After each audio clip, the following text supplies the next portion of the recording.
Assalamu alaikum wa rahmatullahi wa barakatuh. Ahlan wa sahlan wa marhaban bikum. Welcome back to the program. It is Palestine Ramadan and, of course, Palestine Radio. We last did this in Ramadan. I keep forgetting that we're out of Ramadan. But Palestine Radio, this is the one aspect that we did in the month of Ramadan, which we are continuing right here on Evening Talk. And the reason for that is because the Palestinian situation, it continues to deteriorate and, of course, continues to, disturb and worry us. And right now, we want to keep you updated with what's happening on the ground. And today, my guest is Fareed Taamallah.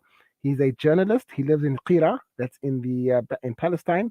He's also a farmer and a political and environmental activist. And he'll be talking to us about Palestinian agriculture, heritage, and resistance. Fareed joins us now. Fareed, assalamu alaikum wa rahmatullahi wa barakatuh. Wa alaikum assalam. Jazakallah khair for your time, Fareed. Before we get into the issues of agriculture and food security, U.S. President Joe Biden has just completed his visit to Palestine, to Israel, and flew directly from there to Saudi. And we also heard that the Saudi have opened up the airspace to allow flights between Saudi and Israel. How do people on the ground, Palestinians, feel about, number one, the visit by Joe Biden, and number two, this unprecedented move by the Saudis? Yes, first of all, assalamu alaikum, and thank you for having me on Salam Radio, Salam Media, and my best regards to all the audience who are listening to us now in South Africa and everywhere. Actually, Palestinians look, we feel sorry for the Saudi decision to have Israeli flights going through Saudi, and we feel that this is part of the normalization process taking place since the Trump term, and I think Biden is still continue what Trump has started. So I don't feel, we in general Palestinians, we don't feel that there is any difference between Biden and Trump. Maybe they are. Biden has maybe more. He's more gentle, more nice when he talks about Palestine. But in the ground, actually, there is no difference because even though with the so-called Abraham Accords, he is continuing with what Trump has started. So for Palestinians, we feel very sorry for the Saudi decision and for the Arab countries like Emirates and others who already started with diplomatic and economic and political and even security relations with Israel. That has a bad influence on the Palestinian morale in general, and we feel that we are left behind as Palestinians alone in front of the Israeli aggression and occupation. So when Joe Biden was visiting Palestine, the PLO, I saw some pictures of major buildings, landmarks that were written in bold. This is apartheid, Mr. President, or Mr. President, this is apartheid. Do you know Yes. if Joe Biden saw any of those signs? I'm sure he saw it because it was in the prime locations where he were like supposed to, in the road where he's supposed to pass by. So I'm sure that he saw that, and I am sure that Biden himself, he knows that Israel is an apartheid state. But it's all again, it's politics, and also the Arab countries. Unfortunately, the Arab countries is not doing enough to stop the occupation. And we Palestinians, as I told you before, that we feel that we are left behind alone to confront this giant occupation supported by Israel. And unfortunately, recently we heard in the news that the EU also is going to import gas from Israel because they are boycotting Russia. They consider Russia as occupying country. They are occupying Ukraine, so they are bad. So they want to replace Russia with Israel, which is worse than Russia. I mean, the international community, including Europe, America, and some of the Arab countries, are empowering Israel now by buying gas and oil from Israel, and also intelligence cooperation that gives Israel a big power in the region. And that will be, of course, on the expense of the Palestinian people who will pay for for this in the long run and in the short run. So in our daily life, we are still living the same situation since like many years of occupation. I mean, our land are becoming shrinking and becoming smaller and smaller every day because of the settlers. And settlers are using the coronavirus, the lockdown. They use it to take more lands from Palestinians. Now they are using the Ukraine war, the Russia-Ukraine war, because the international media is focusing on Russia. So they are using this to take more and more land every day.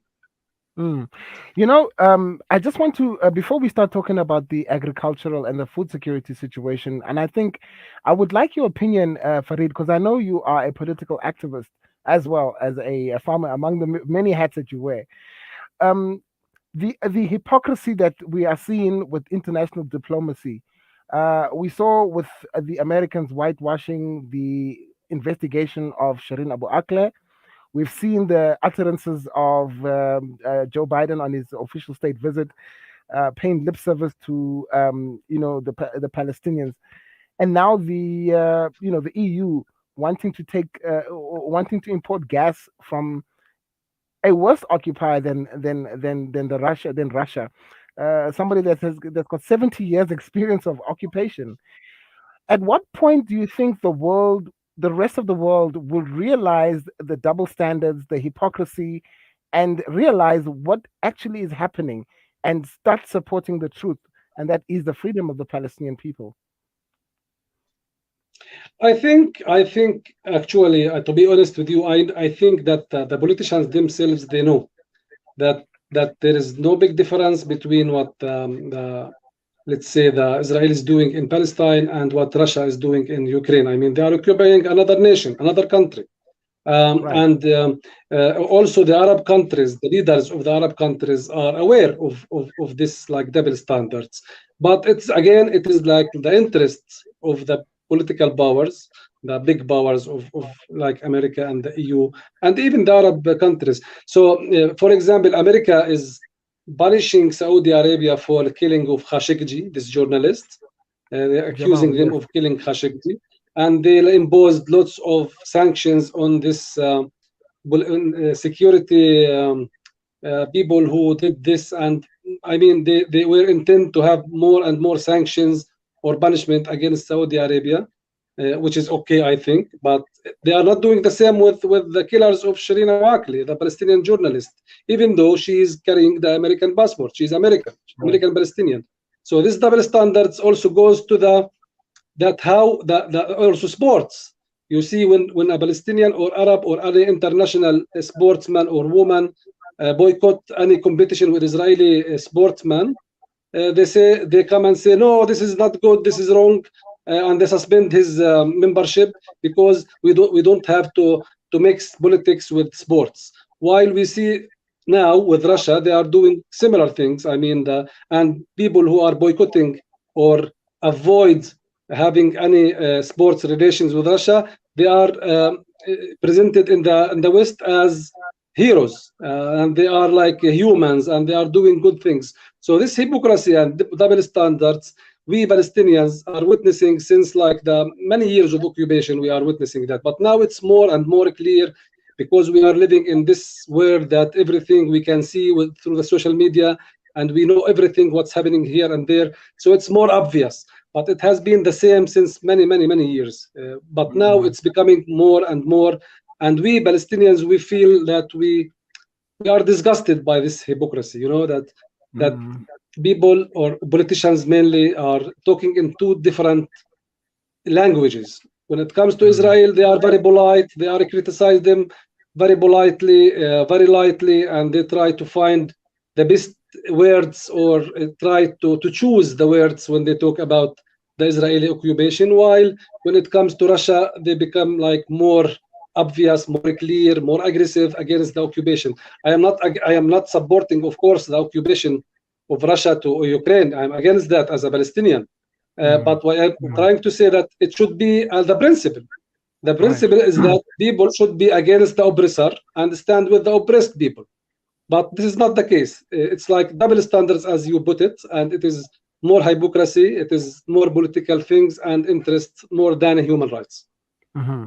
Fareed, last week I spoke to one of the residents of Masafariata, and he was talking to us about how the Palestinian army, how the Israeli army is, demolishing homes of Palestinians, chasing them out, trying to encroach on their land. And he explained to us that Palestinian people, very simple, farming people, they keep animals, they keep sheep, they keep livestock, and their livelihoods are going to be taken away. Now, you are also a agriculturalist. You are also somebody who's involved in agriculture. Uh, could you perhaps paint the picture of the position of agriculture when it comes to the broader picture of resistance by Palestinians? And what is the threat that the Israelis have posed against the Palestinian way of life? Look, in Palestine, farming is not only like a tool or a main source of food only. It's not only about food. I mean, food is very important, but food producer, farmers are important in Palestine, not only because they are producing food, but also because they are maintaining and protecting the Palestinian existence on the land. So when it comes to agriculture and farming in Palestine, it is some kind of resistance, because when you are producing and farming your land, you are doing two things. Number one, you are protecting the land, which is political and very important. Number two, you are producing food for the Palestinian population in general, and you are contributing as a farmer to the self-sufficiency and food sovereignty over your country. I mean, in order to be able to fight and to resist the occupation, we need to have sufficient food, enough food produced within the Palestinian people, in order to be more steadfast, be able to be more resilient. The resilience on the land needs to have enough food and enough production that that enable you as a Palestinian to keep resisting the occupation. So the farmers are doing very, very good job with this in this regard. And Israel, because they know the importance and they recognize the importance of the role of farmers, they are trying to push them out of their farms in different ways. Sometimes they, like in Masafir Yatta, they try to say this, declare this area as military zone, and then farmers should leave. In other cases, they claim that the land is not used for 10 years, and then they take over the land by law. In some cases, they come by force and force people to go out. In other cases, they bring settlers. Settlers come and try to expand the settlement and take more and more land every day. Every day, they are like moving every day toward the Palestinian lands and taking more and more lands. The other thing that they are using is to make the farmers lose money when they do farming. I mean, for farmer, because farming is a physical action, it needs like lots of work, physical work. So if the farmer who is paying a big effort to produce, if he doesn't have like an income coming out of this production, he will quit and he will leave. He will abandon the land because he wants to make living also. So the Israelis are also trying to make the farming as non-profitable career.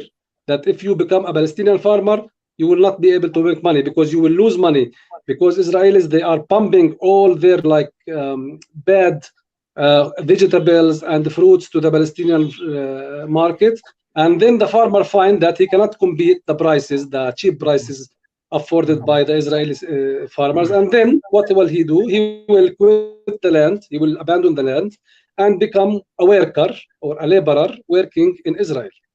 And this is also, in this way, they are annexing the Palestinian population, the Palestinian economy to the Israeli one. And on the other side, they are kicking out the farmers from the land, and the land become empty, and then they can take over easily. And also, we become more dependent, as Palestinians become more dependent on the Israeli market, in the Israeli vegetables and foods. And on the other hand, we are more dependent to work in Israel. Yeah, we depend on Israel for the income, and we depend on Israel for our food. And in this case, they will have more and more control on not only on the land but also on the Palestinian population. And what they are doing now, I think it was in South Africa during the apartheid era, the Israelis, they want the Palestinian workers, but they want them to go back at the evening and go to their villages, Palestinian villages. I mean, they are not trying to attract the Palestinian labor to live in Israel or to live among the Israelis. They want them exactly like the townships in South Africa, that the workers come from the Palestinian villages at the early morning, they go and work in Israel during the day, and at the end of the day, they go back through the checkpoints, they go back to their villages, they sleep there, and come the next day. So this is the best situation for Israel. So I think it was the same during the apartheid regime in South Africa, that the black people used to live in the townships at night, and they go at the morning to the towns, to the cities, to work in the hotels, cleaning the gardens, constructions, whatever. And at the end of the day, they should come back to the townships. And then they close the doors of the villages, and that's it. I mean, Palestinians are needed just to work the hard work, the donkey work that the Israelis they cannot do it, or they don't want to do it. Fareed, you've really explained to us a situation that sounds very bleak. It seems like the Palestinians are being hit on all sides. It's their land that the Israelis are lusting after. It's their labor the Israelis are lusting after, and it's even their productivity. Now, the resistance to such a complex system that seeks to make the Palestinians into some sort of a slave race. How is that resistance? In what form is that resistance? Because it seems like a very sophisticated onslaught on the Palestinian people. Look, if you understand what is the purpose of Israel, you can find ways to resist what they are aiming at. So for us Palestinians, we understand that the goal is to empty the Palestinian land from the Palestinian inhabitants. This is the main goal. They want land, but without people. They want the land, but they don't want the people who are living on this land. So if we take this in our consideration, in our background, it will mean that just to exist and live in Palestine, in the Palestinian territories, is a resistance. It's some kind of resistance. If you, as a farmer, you produce and you cultivate your land, you are resisting the occupation. If you raise your kids here as good Palestinian individuals living on this land, consuming Palestinian goods and producing and having like cultural events, sports, music, all this is considered as resistance, because just to be in Palestine, living on the Palestinian land, like the resilience in the land is itself is resistance. That's what usually we say farming is resistance. Like also having a kid here is like some kind of resistance. When you marry and have a family, form a family, and you have kids, children, this is some kind of resistance, because the Israeli goal, the ultimate goal of Israel, is to kick out the Palestinians and take over the land. So just to exist here, to exist is to resist, or to resist is to exist, something like that. So it is just to be here is considered as resistance. On the other side, we are doing many things. I mean, I am like a peace activist, and I'm doing lots of activism, like boycotting Israeli goods, trying to help the farmers to promote their products. Now we have more and more farmers market, like in Ramallah, for example, we have three farmers market. Right. It's like in three different days, different locations, because there's lots of farmers trying to cultivate the land. Now we can see, because I am a specialist, let's say, in farming and all this movement, I see more and more young people and also well-educated young people, boys and girls, are going back to the land, having like more, cultivating the land, more projects. I see every day I meet new people, new young people forming or starting cultivating the lands in area C, area B, next to the settlement. So the Palestinian people is trying to do his best in the given like circumstances Yes. to at least to stay at the land, to be attached to the land, and Mm. to live peacefully and to live normal life under the occupation. I mean, normal life means to be able to form a family. This is not easy. The freedom of movement is something for granted for you for in South Africa, for example, or for anybody in the world, that you can go now from Cape Town to Johannesburg. Nobody will ask you where are you going. But Mm. for Palestinians, this is not for granted. So when we travel abroad of Palestine, my kids was like amazed. They feel that what is this? We can go from this city to the other city without checkpoints. This is something strange for them. So I mean, Subhanallah. if you succeed to afford for your kids like this normal life in Palestine, to live peacefully and to educate them, to give them like education about the importance of the land, and to be existing here, to prevent any young man from leaving the country and immigrating to Europe. This is resistance. So I mean, what I wanted to say, Mm. resistance is not necessary to be like violent resistance, to have like gun and shot and doing this, but also you can do it in other ways, like cultural farming, raising kids, having family in Palestine is I consider that as part of the resistance. MashaAllah. Farid, I think the sentence that I'm going to allow you to leave us with tonight is to exist is to resist, and to resist is to exist. I love that, and I think it sums it up Yes. very very succinctly, because you're going about your normal life, farming, raising a family, raising kids, and they don't want that, and by you doing that, they feel threatened by you. But you are not alone. There's solidarity with Palestine is all over the world, very strong in South Africa, and we want you to pass the message to our brothers and sisters in Palestine that بروح بالدم نفديك يا فلسطين إن شاء الله. We will not also Yes, thank you. we will not let go, and we will not give up supporting your struggle, and highlighting what it is that you go through on a daily basis. شكرا لكم فريد إن شاء الله, and may Allah subhanahu Can wa I ta'ala just grant you. give a comment? Sorry. Last sentence, can I? Yes, yes, yes, Can I please. You say can you something can add at the something. end? Yes, yes. Yeah, Naam. usually I am, because I'm a farmer, we have like the olive harvest starts every year on mid of October.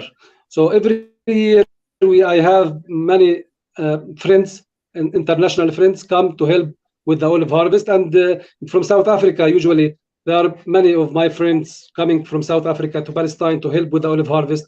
So I'm inviting through this interview, if you allow me, my Yes. South African friends or who are listening, and they would like to come and help with the olive harvest. They are always welcome. I can afford like accommodation and a place for them to stay, and they can enjoy the Palestinian friendly atmosphere and life. So I hope that I will see more Africans coming to Palestine to help with the olive harvest the next October. Inshallah, inshallah. Thank you very much for that, Farid, and we're looking forward to it. And as Thank I you. said, may Allah subhanahu wa ta'ala give you the strength and give you the shuja'ah, the courage to continue what you're doing. And until next time, inshallah, we'll speak to you again. Assalamu alaikum wa rahmatullah. Bye bye. Assalamu alaikum. Wa alaikum assalam wa rahmatullahi wa barakatuh. Brother Fareed Taamallah talking to us there from Palestine, talking to us about the situation of the agriculture and the mere existence of the Palestinian people, who are farming people mostly. And he says that in recent years, he has seen a return to the land by educated young Palestinians who are rekindling the attachment they have to the land. And he says that he's encouraged by that, and we should all be encouraged by that. And remember, the fertility of the Palestinian land is legendary, and Allah subhanahu wa ta'ala has made that piece, that area very, very fertile, and anything grows. And obviously, they do specialize in figs and olives and also citrus fruits. But the quality of the produce that comes off the Palestinian lands is world class, and many people around the world can actually attest to that. May Allah subhanahu wa ta'ala make it easy for the brothers and sisters that are living under the occupation, and of course, keep encouraging them with our support. It is now 2 minutes to 8. We are coming back with our Africa segment. Stay tuned.